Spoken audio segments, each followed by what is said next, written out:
पुण्यातील मोहाडी डांगरी गावामध्ये मध्यरात्री स्मशानभूमीत अघोरी पूजेचा धक्कादायक प्रकार घडला। या अघोरी पूजेसाठी मान कापलेला बोकड आणि पाय बांधलेल्या कोंबड्यांचा सुद्धा वापर करण्यात आला। एका शेतकऱ्याने तिथून संबंधितांना हटकलं आणि मग अघोरी पूजा करणाऱ्यांनी तिथून पळ काढला। धुळे पोलिसात या सगळ्या प्रकरणात तक्रार दाखल झाली आहे। अघोरी पूजा करणाऱ्यांचा शोध सुरू आहे। आणखी तपशील घेऊया। प्रतिनिधी भूषण चिंचोरे सध्या आपल्याशी जोडले गेलेत त्यांच्याकडून। भूषण, काय नेमका हा सगळा प्रकार होता? संबंधित शेतकऱ्यांना या घटनेबाबत आणखी काही माहिती दिली आहे का? निश्चितपणे रिद्धी, धुळे तालुक्यातील मोहाडी डांगरी या गावातील हा प्रकार आहे। या प्रकारामुळे संपूर्ण परिसरात खळबळ माजलेली आहे।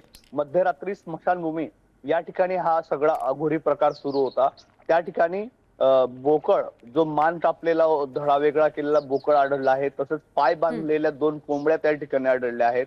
आणि स्मशानभूमीवरती ज्या ठिकाणी सरण रचलं जातं, ज्या ठिकाणी अंत्यविधी केले जातात, त्या ओट्यावरती हा सगळा प्रकार सुरू होता। त्या ठिकाणी 100 ते 125 लिंबू जे आहेत ते पूजेसाठी वापरण्यात आलेले होते।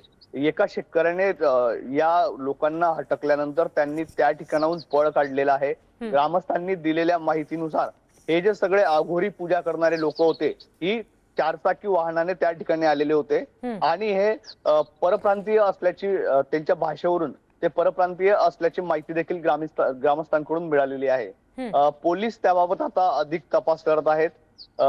तपासानंतर या पूजेबद्दल, ही नेमकी पूजा काय होती, कुणाचं नरबळी घेण्यासाठी होती किंवा काय होती, असे ज्या आता चर्चा सध्या सुरू आहेत त्याबाबत अधिक माहिती मिळू शकेल। रिद्धी, हे जे अघोरी पूजा करणारे व्यक्ती होते, जे शेतकऱ्यांना हटकल्यानंतर तिथून पसार झाले असं आपल्यापर्यंत पोहोचतंय, हे व्यक्ती नेमकी कोण होते? त्यांचा शोध पोलीस घेऊ शकलेत का? कशासाठी तिथे आले होते समजू शकलं का? या ठिकाणी पूजा करण्याच्या ठिकाणी काही तरुणींचे फोटो जे आहेत ते मिळालेले आहेत।